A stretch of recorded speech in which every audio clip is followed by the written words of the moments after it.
ಜೂಜು ಎಂದರೆ ಕಂದನಿಗೆ ಸವಿ ಹಾಲು, ಜೂಗುಳದ ಪ್ರೀತಿಯಲ್ಲಿ ಎಲ್ಲರಿಗೂ ಸಮಪಾಲು.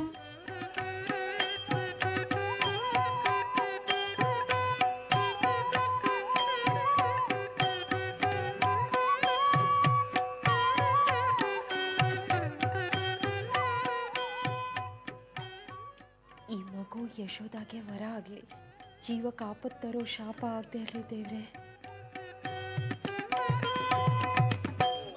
ದೇವಕಿ, ಇದು ನಿಮ್ಮ ಮಗು ಕೂಡ. ನೀವು ಯಾವಾಗ ಬೇಕೋ ಅವಾಗ ನಮ್ಮ ಮನೆಗೆ ಬರ್ಬೋದು.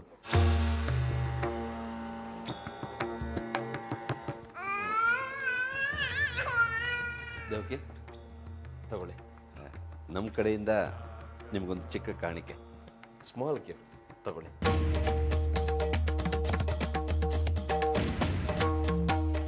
ತಗೊಳ್ಳಿ ದೇವಕಿ, ತಗೊಳ್ಳಿ.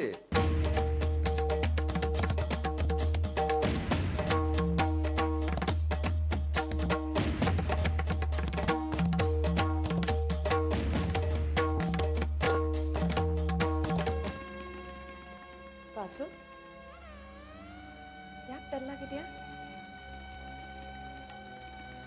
ಅಂತ ಕಾರಣ ಏನಿಲ್ಲ, ಸುಮ್ಮನೆ. ಮತ್ತೆ ಎಲ್ಲ ಕಳ್ಕೊಂಡವನ ಕೂತಿದ್ಯಾ? ಏನಾಯ್ತು ಅಂತ ಹೇಳು ವಾಸು. ಎಲ್ಲ ಕಳ್ಕೊಂಡವನ ಥರ ಅಂತ ನಿನ್ನೆ ಹೇಳಿದೆ. ಮಗು ಕೊಟ್ವಿ ಅಂತ ಬೇಜಾರ? ಮಗುನ ನೀನು ತುಂಬಾ ಹಚ್ಕೊಂಡಿದ್ದೆ ಅನ್ಸತ್ತಲ್ವಾ?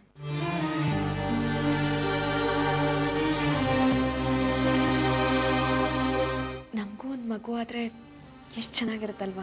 ಕನ್ಸಿನ ಲೋಕ ತುಂಬಾ ಮಜಾನೆ.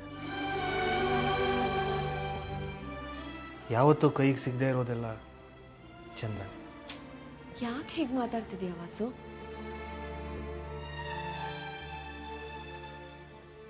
ನನ್ನ ನಿನ್ನ ಮಧ್ಯೆ ಮೊದಲಿನ ಕಮಿಟ್ಮೆಂಟ್ ಉಳಿದಿಲ್ಲ ಅಲ್ವಾ? ಆರಂಭದ ದಿನಗಳಲ್ಲಿ ನಾವಿಬ್ರು ಒಬ್ರಿಗೊಬ್ರು ಪ್ರೀತಿಸ್ತಿದ್ವಲ್ಲ, ಆ ತೀವ್ರತೆ ಇದೆಯಾ ಹೇಳು? ಇಲ್ಲ. ನನ್ಗೇನೂ ಇದೆ, ನಿನಗಿದೆಯೋ ಇಲ್ವೋ ಗೊತ್ತಿಲ್ಲ.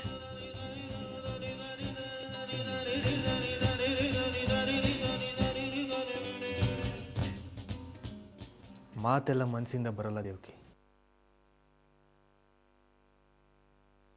ಮೈಂಡ್ ರೀಡಿಂಗ್ ಇದ್ದಿದ್ರೆ ಗೊತ್ತಾಗಿರೋದು.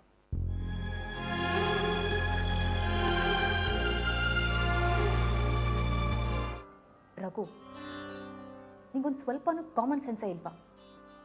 ಅರೆ, ನಾನೇನ್ ಮಾಡಿದೆ?